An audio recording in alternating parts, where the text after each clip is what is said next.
Step for coal handling. Coal handling कैसे करते हैं उसके स्टेप को समझाया गया है। कोल हैंडलिंग के लिए पहले कोल को कोल माइन से डिलीवर किया जाता है, फिर उसके स्टेशन पावर स्टेशन पर ला करके, थर्मल पावर स्टेशन पर ला करके अनलोड किया जाता है, स्टोर किया जाता है। आउटडोर में जो स्टोर किया जाता है उसे डेड स्टोरेज कहते हैं। इंडोर में जो स्टोर किया जाता है उसे लाइव स्टोरेज कहते हैं। इन द प्लांट में जो कोयले को क्रश किया जाता है क्रशर मशीन से, उसको 2.5 mm की साइज़ में लाया जाता है और या फिर उससे कम की साइज़ में लाया जाता है।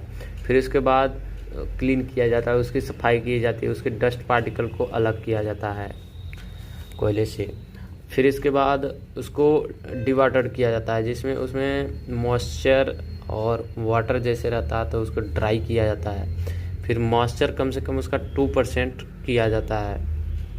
ड्राइंग के पश्चात 2% मॉइस्चर रखा जाता है, जिससे जलने में उसको सुविधा होती है। फिर उसके बाद उसको मैग्नेटिक सेपरेशन उसका किया जाता है, आयरन पार्टिकल्स को अलग किया जाता है। फिर उसके बाद कोयले को पोलराइज किया जाता है, पोलराइजिंग माइंस के द्वारा पोलराइज किया जाता है। फिर पोलराइज्ड कोल को बॉयलर में फर्नेस पर सेंड कर दिया जाता है। आस हैंडलिंग कैसे करते हैं for plant and ash storage. Plant की कैपेसिटी मान लीजिए 100 मेगावाट है, तो इसकी लोड फैक्टर जो है 50% है। 1 महीने अगर चलता है तो 20,000 टन अगर यूज होता है कोयला, उसमें आस 10 राख जो है उसकी 10 से 15% निकलेगी।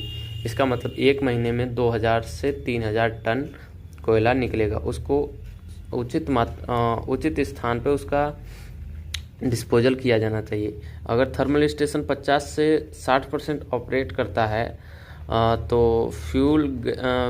उसको फ्यूल और उसकी हैंडलिंग करना चाहिए। और उसको पर्पज़ ऑफ आस हैंडलिंग कैसे करते हैं, renewal of ash from boiler furnace is necessary.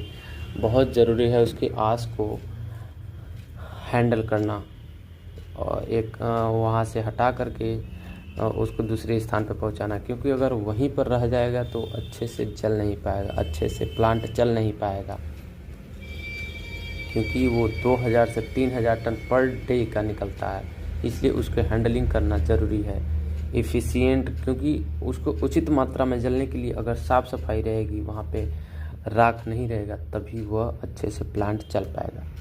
धन्यवाद।